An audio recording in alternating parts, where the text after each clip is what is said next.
Welcome to Political Brew. I'm Phil Hirschkorn. Our topics this week: the deal brokered by Susan Collins and Angus King that ended the federal government shutdown, the scramble to fill Jared Golden's seat in the 2nd Congressional District, the plan to build more housing in the Maine governor's race, and Portland's new $19 an hour minimum wage approved by city voters on Election Day.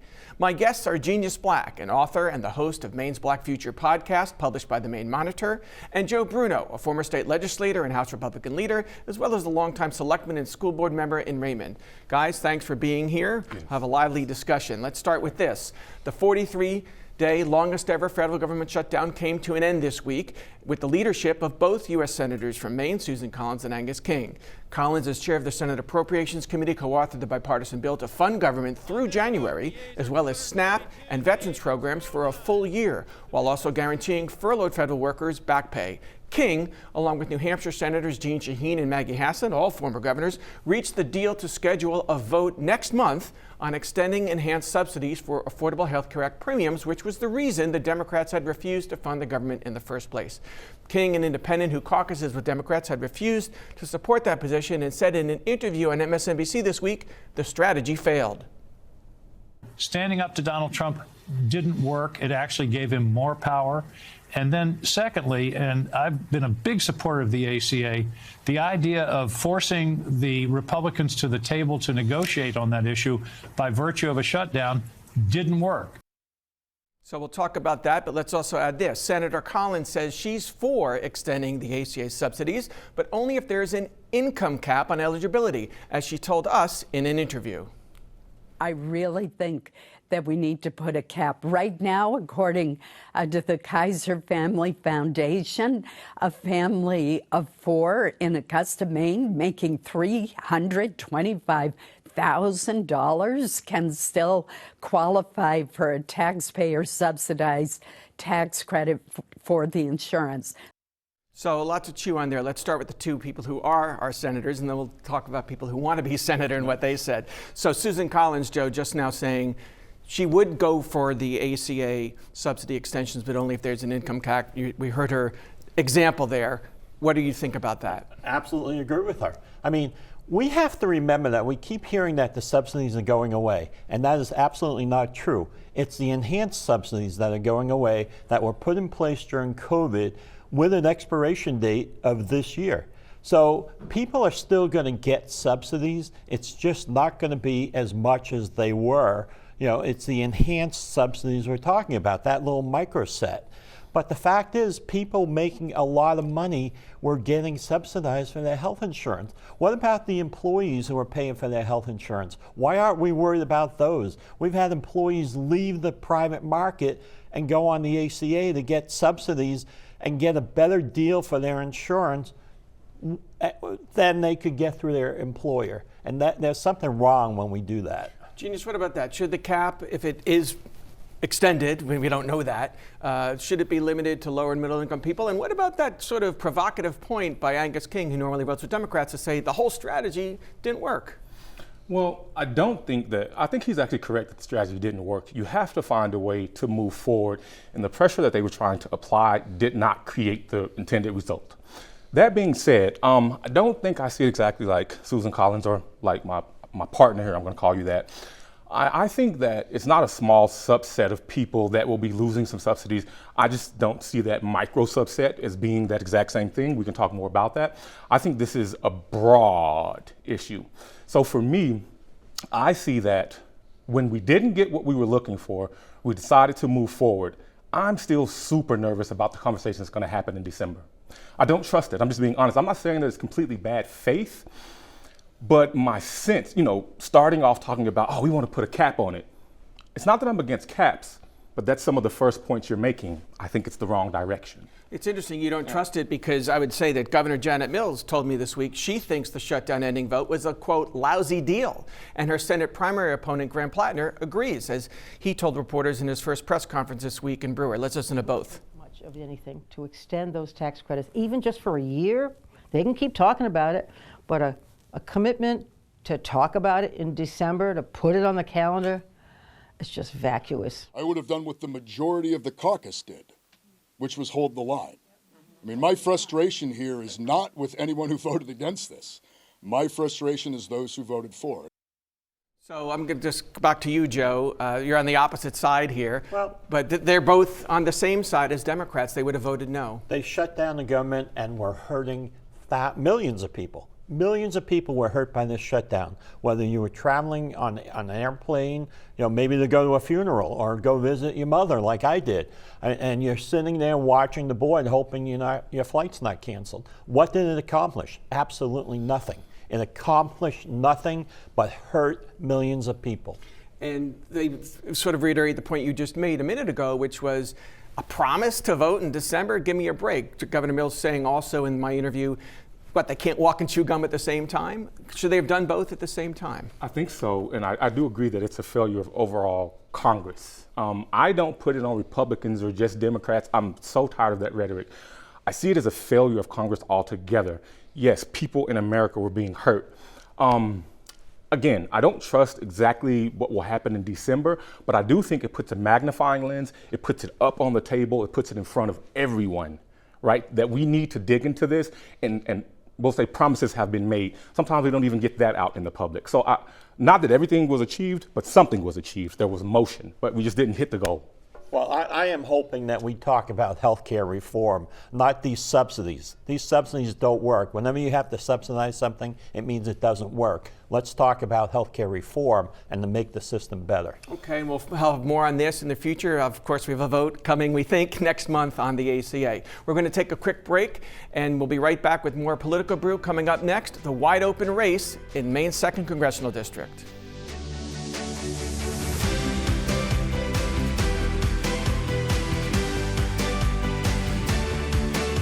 Ever since Congressman Jared Golden announced 10 days ago he would not seek a 5th term after all, a game of mental musical chairs has been underway, wondering who might enter the race for a rare open seat representing Maine's 2nd District in the U.S. House of Representatives. The first to step up, Democrat Jordan Wood. The 36-year-old from Lewiston, a former congressional staffer who worked in Washington for a decade, said he's withdrawing from the Senate race he launched in April for the House race. He's been running but not gaining a lot of traction like fellow first-time candidate Graham Plattner. We broke the story of his decision on News Center Maine, and in an interview, Wood told me his reasoning for the switch. What voters are looking for are leaders that are going to go to Washington, fight political corruption and support democracy reform, but then deliver on the affordability crisis. Voters are looking for the next generation to step up and lead. I think I represent that. In reaction, a spokesman for former Governor Paul LePage, who's 76, seeking the Republican nomination, said in CD2, as liberal Californians' chief of staff, Jordan Wood led an office which opposed small business 80% of the time and pushed extreme policy driving up inflation and infringing on Second Amendment. Mainers will pick a job creator, Paul LePage, who will grow the economy and push back on high prices. Meanwhile, State Auditor Matt Dunlap, who's seeking the Democratic nomination in CD2, said this doesn't change our campaign or our commitment to running to deliver people's agenda of affordable health care, child care, and living wages for working families. Maine people deserve leaders who show up, listen, and are always accessible to their communities. Genius, what do you think of that? Dunlap was already going to challenge Jared Golden in a primary. Now he's so far just him and Jordan Wood. I'm feeling like Dunlap has a lot of history. His name recognition isn't huge, but I do think he has a lot of experience to bring. Jordan Wood is newer. I think he was all over the state, talking to people, showing his energy, his ideas, and I think that, even with this switch, that could work on his behalf. I actually think that Congressional District 2 leans towards Trump. I get it. But also, when you have moderate Democrats and people who can make sense to people all over that part of Maine, I think their minds will remain somewhat open, because we do not need an echo and a mirror of Donald Trump. What about Paul LePage? Seems to have, for now, the field to himself. Well, what about ageism? You're hearing Jordan Wood say if you're old, you need to step away because you're too old. Where's ageism in all that? Isn't that one of the big Democrat things? As an older man myself, I think I have plenty of experience, as does Paul LePage. And what's wrong with experience? With experience comes many good things. You learn things as you grow older that you don't know when you're 36 years old. Right, and Matt Dunlap, 60, has been a legislator and longtime Secretary of State. Now the state auditor. I mean, Jordan Wood's never held any elective office. Exactly. Yeah. And Jordan Wood just moved back to Maine not that long ago. Maine people don't like that. And When Genia said that a moderate Democrat, Jordan Wood is not a moderate Democrat. We might consider Matt Dunlap a moderate Democrat to some extent, but Jared Golden was the definition of a moderate Democrat, which is why he got elected. So here's the problem you have. You're trying to replace a moderate Democrat with an ultra-liberal Democrat. And that's a problem in the second district. Let's just take a quick look at some other people that people are mentioning who might get in. First of all, we have former State Senate President Troy Jackson from Allagash, current Secretary of State Shanna Bellows from Manchester. They both live in the district, and State Senator Joe Baldacci from Bangor. All three have run for Congress before. And then on the Republican side, names that are being mentioned include State Senator and Republican Senate Leader Trey Stewart from Presque Isle, and State House Representative, House Representative, I should say, Laura Libby, who's from Auburn. Do you like some of the alternative Democrats who might get in? And then, Joe, I'd like you to weigh in on the alternative Republicans. I mean, I do like Shanna Bellows. I think she has, the applicable experience. But in my brain, I'm sorry, I'm being distracted because of what you said about ageism. Okay. I just want to bring back to that real quick. It's a wide open conversation. Right, and because we're comparing all these candidates, right? That's right. And sometimes with very little information to go on. Candidates and potential candidates. Right, because they won't all, right? We don't know. And I just want to point out, because you're right, Democrats, as well as other humans who aren't Democrats, talk about ageism and deal with ageism. But ageism has to do with looking at someone's age, particularly older people, even younger, but mostly older, and incorrectly associating things with them, right, based off stereotypes. That's ageism. Looking at someone who's out of date with what they're talking about now, bringing back old things that didn't work in the past and that are still divisive, that's not ageism, that's making good decisions. I just want to put that out there. So, yes. That's fine. Should other people get in the Republican primary, or just clear the field for LePage because he's the best known guy and he won CD2 in 2022, even though he got romped in the governor's race? Yeah, Paul LePage, it's his nomination. The people you're talking about will not jump in. There's no way, especially Laura Libby, who just lost that referendum on voter ID. That was her creation. So that takes away a lot of her sheen that she had. So it's Paul LePage's race. I mean, and then looking at Jordan Wood, he raised $3 million for that Senate race. $3 million in the House race goes a long way. Well, he spent $2 million of it so far. But still, you got $1 million in your kitty already. And nobody else is going to raise that kind of money. And I should say, when I mentioned Troy Jackson and Shanna Bellows, they've obviously announced that they're running for governor and haven't, said publicly that they're going to change their focus. But how do you look at the ability of any Democrat who's not Jared Golden, who's not a military veteran, who is maybe more to the left than he is, holding on to that seat? Yeah, so I was looking at Troy Jackson, and I was actually doing earlier a comparison between Troy Jackson and Shanna Bellows, and kind of just like what they're about, because they haven't exactly been in the same seat of power. And the things that stood out to me about Troy Jackson is that, again, he's more in the middle. He's not super left. And he purposefully appeals to working people that are in Maine who aren't aiming for the high intellectual to run everything for them. I think that could bode well for him. I don't really know where it's going to go. It's so broad right now. I hate to say it, but name recognition is still the thing that's just pumping people up. We can act like it's way more than that. But I think as we keep talking, people make mistakes in front of people and people have wins in front of folks. People will start to settle into who they're going to pick. Okay, and Joe Baldacci, I should just mention. I was going to say, Joe Baldacci has name recognition. And his brother was governor. He has said, he told the Portland Press-Herald that he's waiting for Troy Jackson to decide before he decides. So more on that in the coming weeks. We're going to take another quick break. When we come back, Maine's housing shortage and what some gubernatorial candidates want to do to fix it.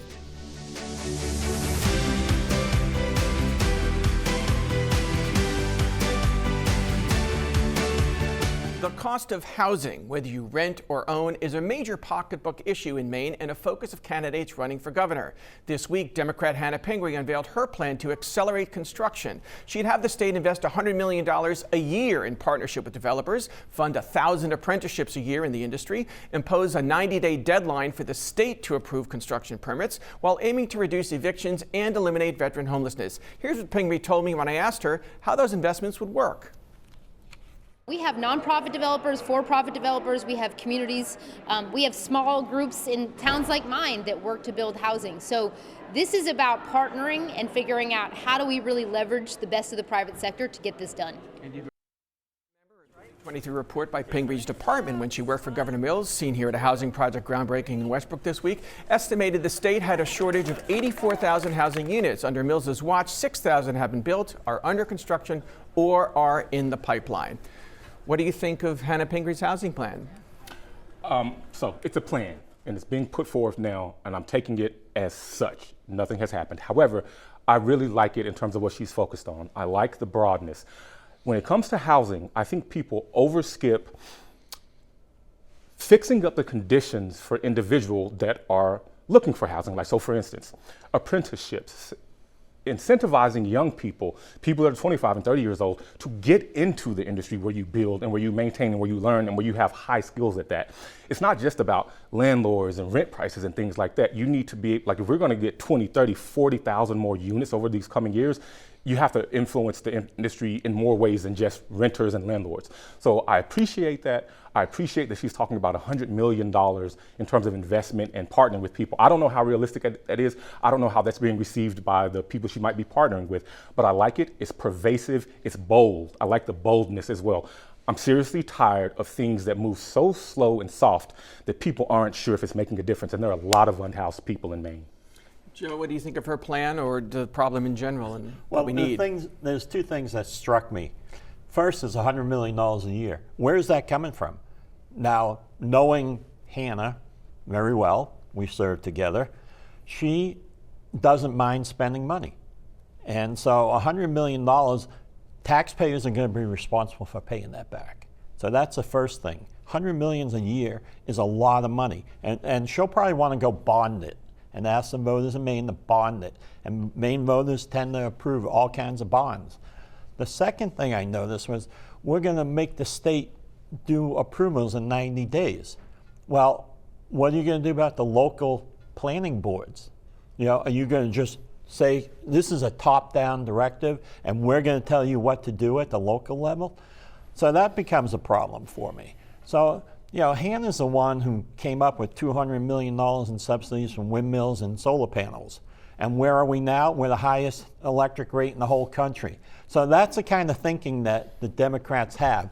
If we just throw money at it, we're going to solve this problem. Why don't we let the free market take over? Why don't we let developers come in, instead of tying their hands every time they want to build a project, let's let them go. You will see building if it's feasible. But you can't force people to do it. Right, some of this would be market rate housing, some of it would be, quote, affordable housing, which caps the cost based on a local area's median income. You know, we've already had some changes. Governor Mills signed a law, which Speaker Fecto wrote. Speaker Fecto, by the way, is endorsed, Hannah Pingree, which changed some of the zoning, which did force local communities to allow more than just single-family homes on lots, for instance. And there have also been some tax credits to give developers incentives to do both kinds of housing, particularly affordable housing. Did you like those steps? Do you think those would work, or other steps like that would work and help us, you know, build our way out of this problem? I think we need more steps. Tax credits, rent caps. I've seen multiple things over recent years. I don't think it's enough. So do I like the measures thus far? Yes. I think we're going to have to spend some money. I also think Republicans like to spend money. I'm thinking about ICE right now. They will shove money at something when they believe in it, just like Democrats. So that's not unique. I think that I don't know exactly how to fix this, but saying you like to spend money is not a fix. Somebody's going to spend money. Let's figure out how to do it. And let me mention, Hannah Pingree is not the only gubernatorial candidate with a plan. For instance, Dr. Neerav Shah wants to have a GI Bill to help people in Maine with their down payment. Jonathan Bush on the Republican side just put out a video this week lamenting the local building codes. I forget which town, but it was a story of a man who milled his own lumber, but it couldn't pass the coding test in his community, sort of the outrageous bureaucratic stumbling blocks that still exist to build housing. Yeah, exactly. We need to get people all on the same page and say, here's an opportunity to build, here's some land, let's build something here. But instead we put all these roadblocks up and developers are discouraged. When you have rent control and price controls, that discourages building. That's why we haven't seen a huge push and all these buildings happening, even though we have a huge shortage. And who are the people looking for housing now? The elderly, because they can't afford to stay in their house anymore because property taxes are so high. So they're looking to go to senior communities and have affordable rent so they can live out their life. Many more than the elderly are desperately seeking housing right now. I'm going to have to say that's inaccurate. Well, that's not inaccurate. We are the oldest state in the nation. All you have to do is go to some of the housing, senior housing places. They have waiting lists of 5 to 10 years because people can't afford their property taxes anymore. I agree. It's not inaccurate. I just don't know that it's the top consideration. But okay. Let's leave it there. Yeah. When we come back after this quick break, we're going to take a look at Portland's rising minimum wage.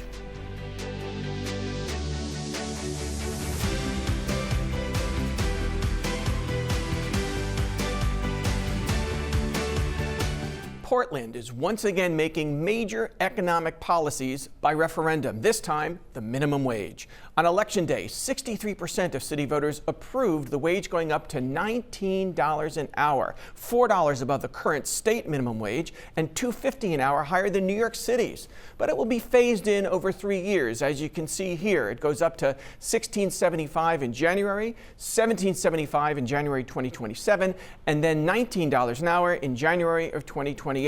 Portland Mayor Mark Dion is among those who are concerned. If I'm a business looking to put a business into place, do I go to Westbrook or do I go to Portland? Retailers, restaurant owners, gallery owners, small businesses are really going to face a crunch. Well, Genius, you've done a lot of work in the entrepreneurial world. As someone who employs people and pays wages and people you associate with, is this going to be a problem? It can be a problem, potentially. I think for some businesses, more of a problem than others. I think there's a difference in challenging businesses and discouraging them from growing. I think that's a critical thing to look at because sometimes, like if me and you had a spirited conversation, we might challenge each other and grow because of the challenge. That's different from us discouraging each other from talking or participating, right? It's a difference. And the reason I say this is that when we look at the minimum wage going up, Quincy Hensel from the Chamber of Commerce in Portland, a lot of respect for her. She has her finger on the pulse in an amazing way. She talked about it being a challenge for local businesses, likely and probably, and I agree, but a challenge gives you a chance to step up. What we need for jobs and for nonprofits, for-profits, for people, for citizens is better opportunity. So we need these businesses, these entrepreneurs like myself and other people to step up. What I notice is that people in that clip, people are talking about how hard it would be for the businesses. They're not talking about how hard it is for the employees already. No, how much are you quantifying the improvement via all of these employees? If 1 in 5 people in Portland will see an increase in an improvement because of this, please don't just tell me how bad it will be for the businesses. What about all the employees? We have an affordability crisis. We do. How do you combat it other than giving people more money somehow, whether they earn it or whatever? So just the one-sided look at it for me lets me know that they're not really being fair. What about not fair, just not fully aware in the communication. Well, we're going to have less employees because when you raise, as a business, what you look at your salary line. This is how much I can spend this year and still be in business. Well, you're going to look and go, I can't afford to have, let's say, 100 employees. I'm only going to have 80 employees now because I need to meet that line, and you raised all my wages without my say-so. You forced me to pay more, even though the job is not worth that much. So what you're going to hurt are these small retail shops and the mom and pop stores who employ high school kids. Now, high school kids, we all grew up working as high school kids. We got paid minimum wage. That's what we got paid. But some high school kids are not worth $19 an hour. And so what you're going to do is you're going to strangle a job situation in Portland, and people are going to have less jobs to look for. And businesses will move. Businesses are transportable. And that's what's going to happen. Now, do I feel for people who don't make enough money to live on? Sure. But there are other ways to solve that problem. Educate yourself more, rise up the ladder of the business you're working for, do those things, and you may be able to afford where you're living. But, you know, when we look at young people now, they don't want to buy a house because they can't afford it. The median house purchasing went from the 30s, they're now into their 40s because you can't afford housing here anymore. Can I say, my son, who is 21, last time we were moving, he was about 20. And as we were thinking about different cities to move to from South Portland at the time, one of the things he did research on and came back to me and said, Daddy, I don't want to move here, here, or here. And I said, why? Because of the median income there. And like based on my skills, how much money I'll be making when I get hired. I instantly avoided those cities. Instantly. Didn't even look anymore. Because me and my son don't want to go there because he can't make enough money. I might be able to make enough money, but he can't. And so right now we can talk about the businesses all day, but what we're overlooking is what about all the talented people all over the state of Maine who will move to Portland to work at these businesses? You're not mentioning those. You're not mentioning how the bottom line of the business will change with more talented people. When you pay people to have better mental health, they can take care of their families better, and they're not getting evicted, they are more productive, they're safer, they're more secure, like they don't call out as much. No one, you're not talking about that. You're talking about being forced to pay more. What about being challenged to treat people more like humans? There are differing ways to look at this, and I think the balance has to be struck. Well, I will tell you, I treat my employees very well. I pay them more than the minimum wage already. But you know what? If you force me to pay more than what I can afford, I'm going out of business, or I'm going to sell to a competitor. In the free market, new businesses come in and replace the ones who couldn't make it. That's not going to happen. Republicans love that. Well, that doesn't happen, Genius. And people are going to move to Portland for $3 an hour more. That's not how it works. People choose to live in an area because they like the area. Just briefly, this is not the first time Portland has done, as I said in the introduction, a major economic decision by referenda. We have rent control, we have a housing ordinance, which raised the minimum of affordable housing that developers are required to do, and as a result, many developers are building less in Portland. Right. Is this a smart way to make public policy, whether you agree with it or disagree with it? It's the Democratic Socialists of Maine that are pushing these referendums. When you look who's behind these referendums, that's who's doing it. So Portland's become a socialist city. That's what's going on. And if you're going to tell me I'm wrong, I can guarantee you it was the Democratic Socialists who did this, and Ethan Strimling and his crew did the rent control thing, and development. $182,500 is the penalty if you don't put in affordable housing when you're a builder. Come on.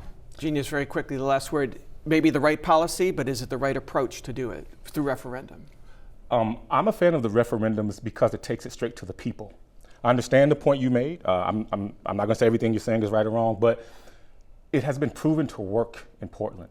Our people, I believe they pay attention. I'm big on civic engagement, civic knowledge and awareness, but we skip a lot of other things. We take it straight to the people and let them have their hands on it. I'm a fan of that. I'm a fan of that, and I remain a fan of that. Genius Black, Joe Bruno, thank you for being my guest this week. That's all for Political Brew. I'm Phil Hirschkorn. Have a great weekend.